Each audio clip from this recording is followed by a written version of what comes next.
would be for a guy that last bought a vehicle in 1996. I would say, David, you bought a car in 1996. Do you know what's happened to the factory pricing policy since 1996? That's 23 years, almost 24 years.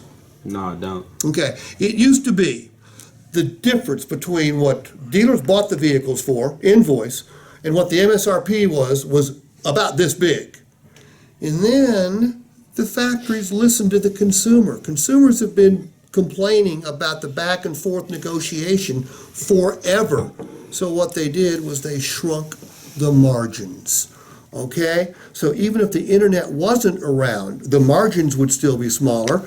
The internet comes around and the margins go almost to nothing. So while you're doing what you've always done to get a good deal on the truck, you had a good deal on the truck before you ever set foot on this property. I need your okay right here so we can get your vehicle ready for delivery. And is it the truth? Yeah. Does your average customer know that margins have shrunk? No. No.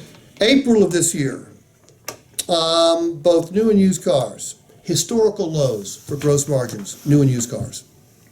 Dealers had never made less selling new and used cars than they did in April of 2019. And you think it's going to get any better? No. The answer is no. Look, how many new car departments, what percentage of new car departments among all dealerships, not including the super exotics, make money? And the answer is it's minuscule. It's very, very small.